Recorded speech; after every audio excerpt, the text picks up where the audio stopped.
Baruch Spinoza was a 17th century philosopher who arrived at a disturbing conclusion about human freedom. We normally assume that freedom means being able to choose differently. I could stay. I could leave. I could say yes. I could say no. The decision feels like mine. But Spinoza asked us to notice something we rarely notice. We experience the choice. But do we experience all the causes that produced it? That question introduces his central distinction. Consciousness of action is not the same thing as understanding of causation. And once you sit with that distinction, Spinoza's argument becomes much stranger than simply saying, you don't have free will. Because after dismantling ordinary free will, he asks a harder question.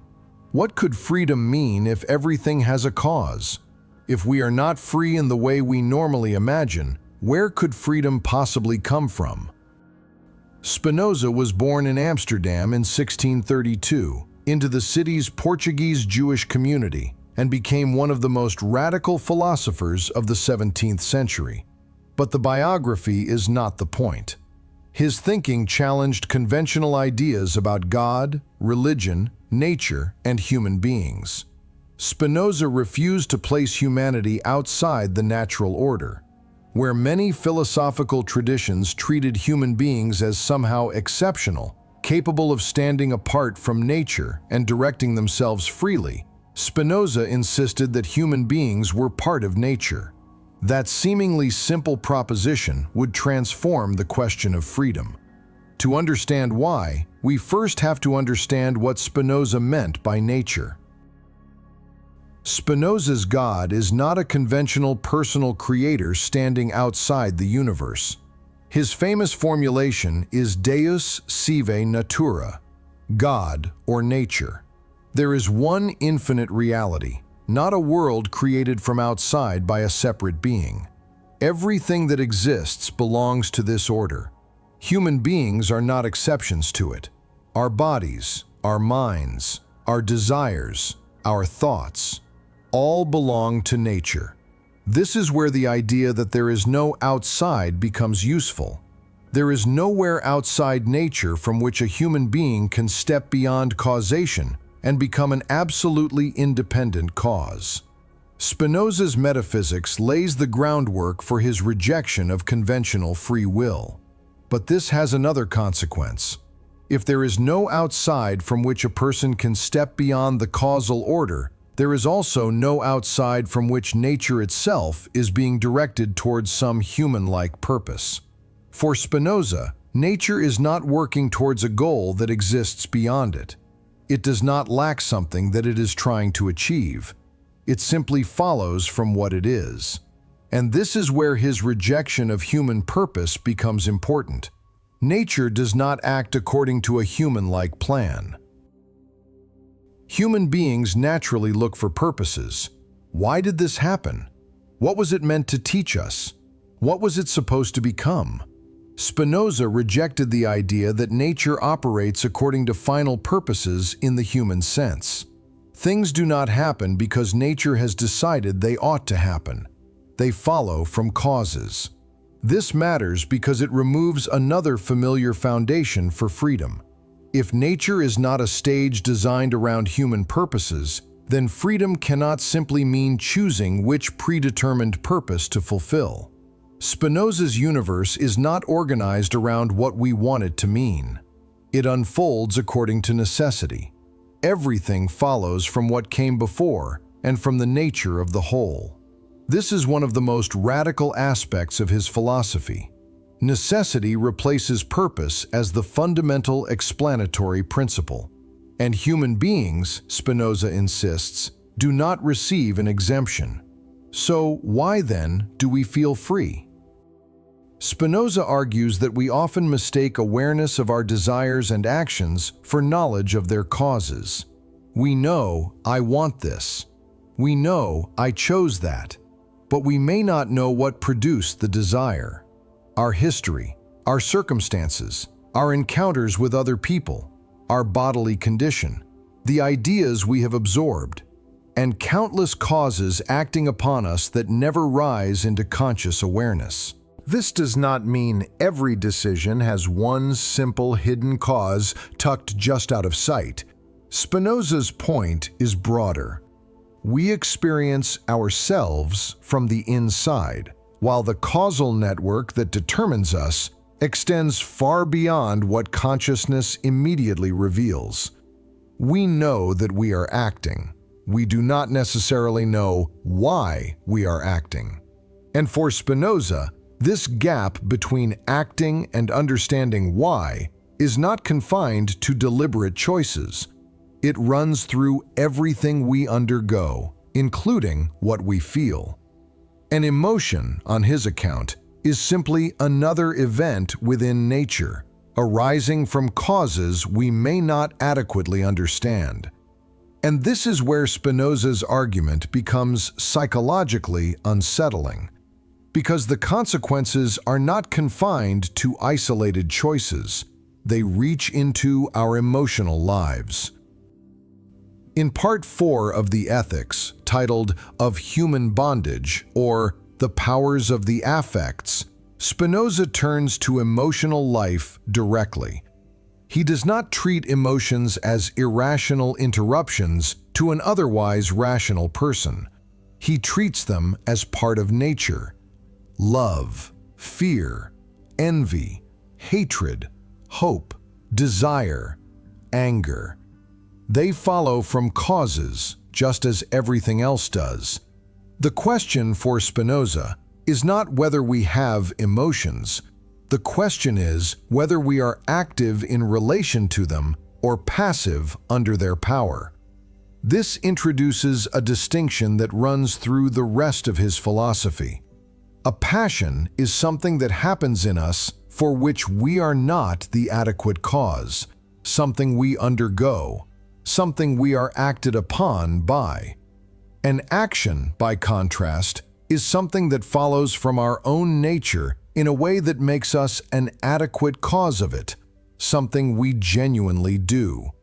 This is where human bondage becomes more interesting than the flat idea that emotions simply control us.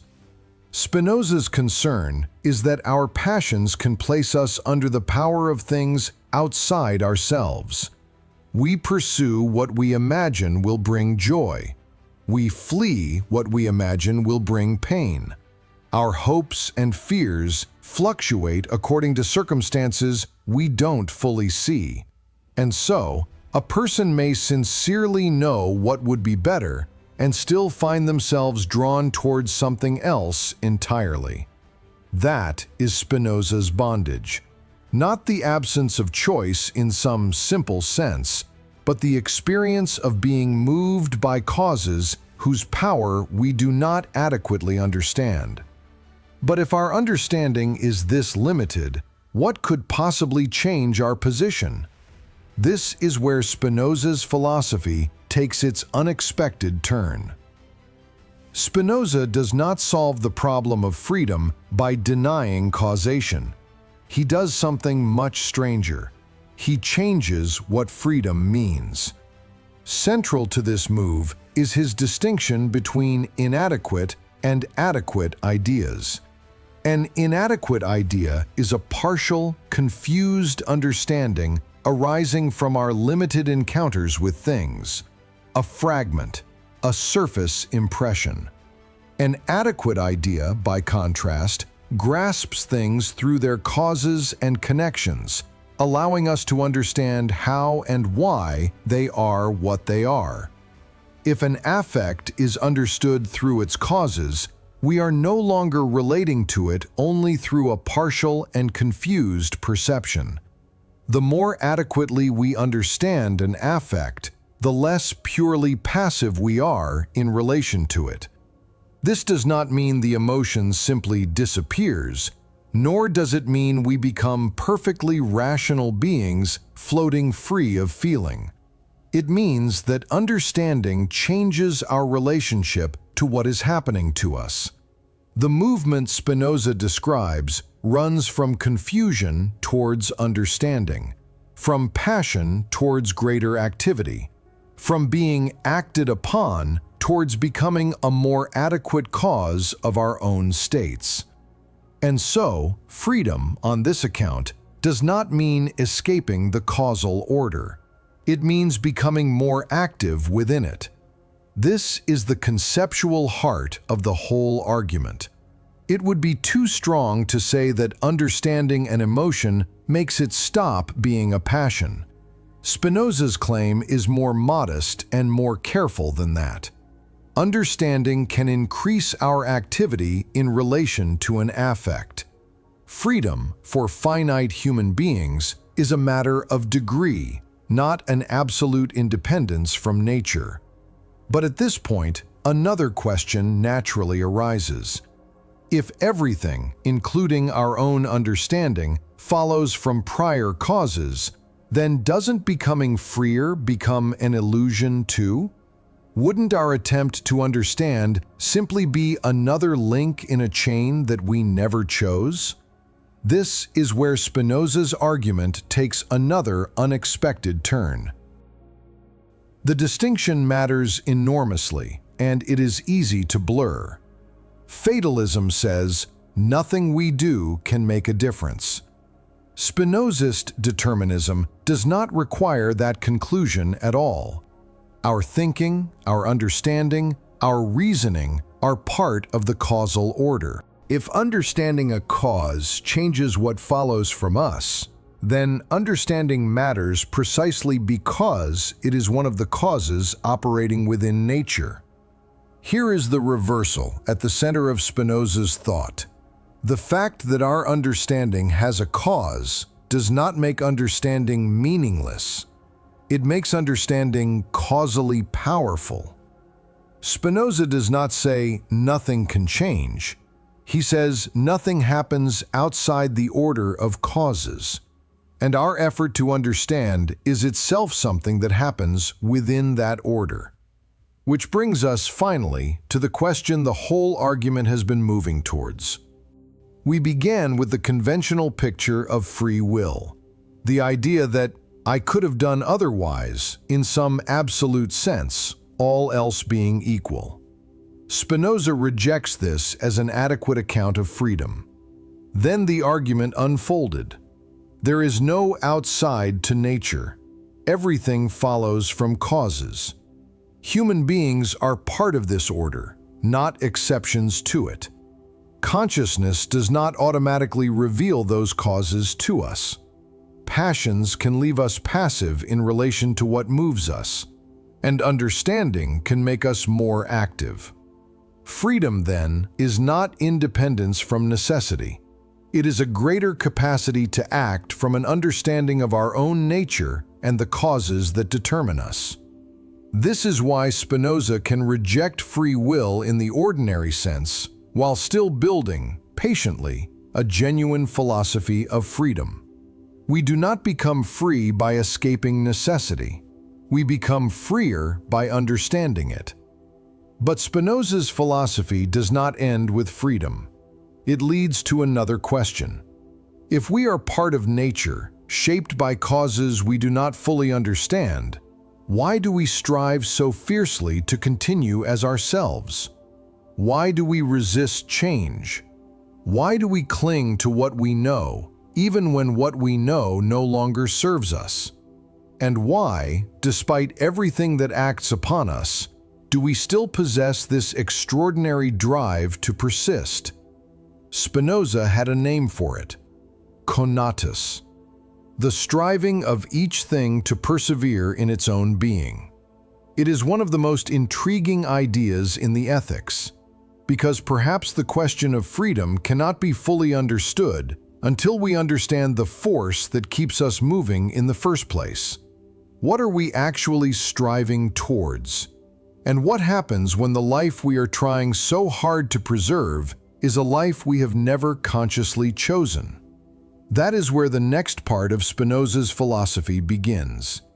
In the next episode, we will follow this idea of Conatus and ask what it reveals about desire, identity, resistance, and the strange forces that keep us becoming who we are. If you would like to continue that journey with me, You can subscribe to Beyond Words and Places. And for now, perhaps sit with one question. What in you is striving to remain exactly as it is? And what might happen if you understood why?